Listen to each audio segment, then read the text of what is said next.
আসসালামু আলাইকুম। হে এভরিওয়ান, কি অবস্থা সবার, কেমন আছেন?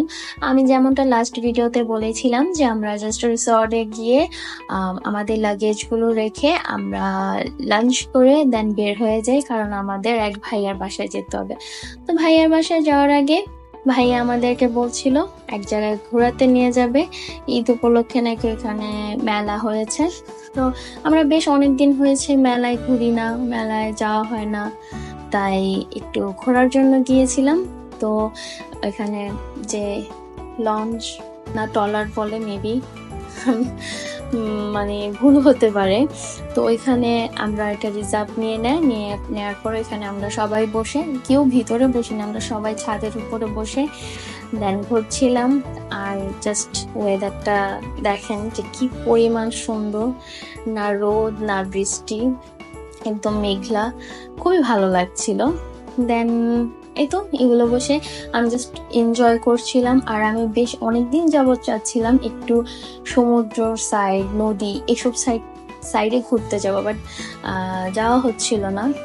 তো যাক, অনেকদিন পর যখন সব ফ্যামিলি মেম্বার সবাই মিলে বের হলাম, খুবই ভালো লাগলো। তো আমি একটা কথা বলতে চাই, সেটা হচ্ছে আমাকে অনেকেই, মানে যারা আমার কাছের মানুষ, আমাকে যারা ভালোবাসে পছন্দ করে, তারা আমাকে সবসময় বলে যে আমি কেন প্রত্যেকদিন ভিডিও দিই না বা রেগুলার ভিডিও দিই না। আসলে প্রত্যেকদিন দিই না কারণ হচ্ছে যে আমার কাছে প্রত্যেকদিন ভিডিও দেওয়াটা পছন্দ হয় না বলতে গেলে যে আমি সেই ভিডিও দিতে পারি না, যে একটা ভিডিও কোনো রকম দিয়ে দিই, সেটা আমার দ্বারা হয় না। আমার সবসময় মনে হয় একটু পারফেক্ট, আমি জানি আমি প্রফেশনাল না, বাট আমি একটু পারফেক্ট না হলে দিতে পারি না, যার কারণে আমি প্রত্যেক দিন দিই না, বাট আমি ট্রাই করি অলওয়েজ দেয়ার। তো বাই দ্য ওয়ে গাইস, এখন আমরা যাচ্ছি ভাইয়ার বাসায়। তো আমার হাজবেন্ড ওই ভাইয়ার সাথে বাইকে উঠে গেছে। এখানে একটা মজার ঘটনা ঘটেছে, আমি বলবো ঘটনাটা কি। আগে ভিডিওটা দেখতে হবে, তারপরে আমি এটা ডিটেলসে বলবো যে ঘটনাটা কি হয়েছিল। ওয়েট, তোমার স্বামী চলে গেছে। আচ্ছা, একটু পরে আসবে।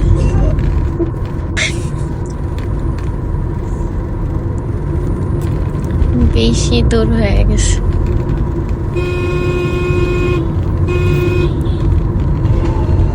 এই তো আসছে রেঞ্জের মধ্যে।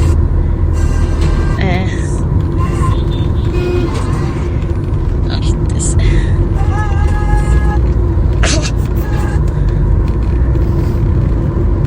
আশেপাশে ভিডিও তো করতে পারো। মেনলি ঘটনা হয়েছিল যে আমাদের গাড়িতে আমার হাজবেন্ডের ফোন দিয়ে গান চলতেছিল। এখন ও যখন ভাইয়ার বাইকে উঠে যায়, যার কারণে যতবার ডিস্টেন্স হয়ে যাচ্ছে গাড়িতে গান অফ হয়ে যাচ্ছে, যখন কাছে আসে তখন গান আবার স্টার্ট হয়। এটা নিয়ে আমরা খুবই হাসাহাসি করছিলাম। এনিওয়ে, আমরা ভাইয়ার বাসায় চলে আসছি। আসার পর সেই সেই রকমের নাস্তার আয়োজন, এত টাইপের। এখানে একটা পিঠা ছিল, আন্টি এখানে পিঠা তিনবার করে নিয়ে আসছে, তিনবারই খাওয়া শেষ করে ফেলছে, মানে এত মজার ছিল।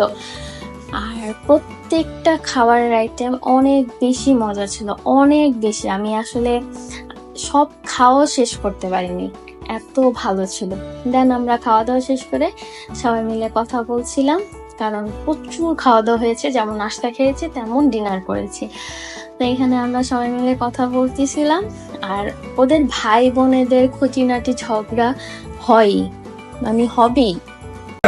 আমি সুন্দর মাকে বলতেছি আগে তো যে গেলে আমি বিয়েই করবো না, এখন আমি প্রেম করবি না, তো না আমি বিয়ে করবি না, ওইটা পরে করবি। আমি কি মানে কি তুই কথা বল, ঠিক আছে কালকে রাতে সে আমাকে বলতেছে, আমি অনেক ভাবলাম কলেজে উঠার পর আমি আর প্রেম করবো না, আপনার ভদ্র বাচ্চা লক্ষ্মী বাচ্চা হয়ে যাবো। ওরে বাবা, এই সেই লক্ষ্মী বাচ্চা। আমার ভালো লাগছে, ভালোবাসা